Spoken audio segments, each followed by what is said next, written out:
Hello, I'm Andrew Ogun. I'm Agent for Change at the Arts Council of Wales, the head of Black Lives Matter Gwent, and also a multidisciplinary artist specializing in poetry, music, and creative direction.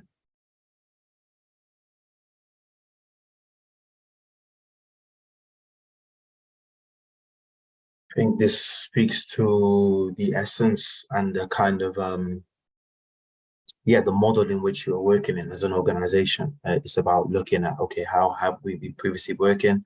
And for the most part, 9 times out of 10, the answer is going to be whether you realize it or not, probably in an extractive way. And then, okay, once we've gone through that process of introspecting, what do we do to change it? And it is about shifting to a philosophy that's more centered on social justice. Because again, that don't platform any one or the other, but it's about how can we make sure across the board we're working in a way that's fair and equitable for everybody. And again, I always go back to equity over equality, because it's not about people having the same, because there's going to be certain groups of people within a society that don't need the same because they already have an advantage, they're already at a position where they've had a head start. So it's not about the same, it's about identifying what people need in order to get them more to the same position, but their needs might actually require more. So equity is the best way to look at things, not equality. Again, we've got to go a bit further than equality and look at equity in terms of, oh, these groups might need more help. For us, it might be, oh, these particular groups of people might need more strategic intervention because they have had far lesser than the share of than everyone else, and that again cuts across multiple lines for in our working context, because we look at geography. There's almost no instance in which a North Wales organization is as better off as a South Wales one, because the money tends to be in South Wales. So again, in our decision, we might look at, okay, we might need to support North Wales even more, which people might seem as unfair, but it's not unfair because South Walian organizations kind of have already had a head start, I've already had more investment. So again, it's about shifting that thinking to look at not necessarily equal opportunities, but equitable opportunities. And I think that's a key element of social justice. And then self-sufficiency, again, I've kind of, jokingly always said in Arts Council that if we were doing our jobs properly, then we would kind of not be needed, we really and truly, because what we should be doing is trying to promote self-sufficiency, of course, promote a situation in which if the arts ecology was healthy enough, people won't have to rely on public funding, but of course we know that that's not the reality that we operate in, and then it creates this strange dichotomy in which inevitably this organization always holds the power because they're the ones that are keeping you afloat or keeping you going. So it's very hard, and it goes back, it's that classic saying, if you give a man a fish, you feed him for a day, but you teach him how to fish, you feed him for a lifetime. And again, it's about shifting from short-term thinking, short-termism, to that future generations way of thinking. What decisions do we make now? What investments do we make now? What interventions do we make now that genuinely have long-term legacy and impact that can be sustainable?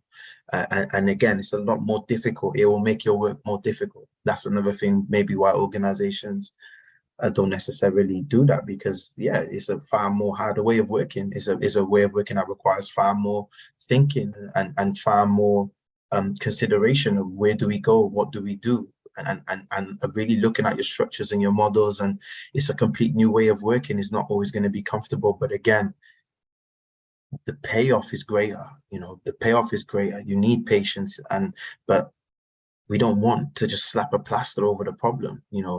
Radical change is about, the word radical, root. You have to go down to the root. Otherwise, it's always going to be surface level. Otherwise, no matter on how long the timeline is, you're always going to end up in the same position because you've not tackled the problem at the core.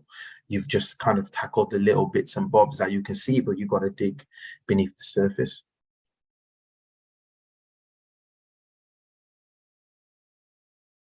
I think we've tried to adopt a new way of working now, which is kind of centered rather than kind of social justice. The kind of way we're looking at it is cultural democracy, which again, quite similar values and tenets, and kind of makes sense in our context as an arts organization, that we're trying to work in a way that's culturally democratic, and that's about creating the space and the platform for people to be able to express themselves in any way they see fit, without it being any kind of value system attached to that, or outcomes attached to that. You know, I think in a culturally democratic society, people are just able to express themselves and live their culture and experience culture how they want it, full stop, you know, with no caveats to that.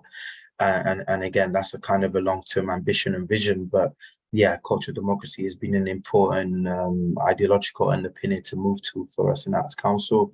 And I think kind of how we're trying to take that approach has been in the things we've done. For example, you know, we just relaunched a new scheme called Creative Steps for both organizations and individuals, and that's solely for people from ethnically and culturally diverse backgrounds, people who are deaf, disabled, neurodivergent, and people who have experienced racism or discrimination or are from particular diasporas here in Wales. So that's kind of targeted, strategic, positive action that we've identified to help all these groups named, and hopefully, again, that will have the impact that we desire it to have, and has been, you know, key for me working on it to be like, you know, let's create something specifically for the communities that need it most. So that's a huge way, again, democratizing the way we work by adding arts associates, people who are external, that have their own lived experience, has been great. And I think the work with our investment review is really going to be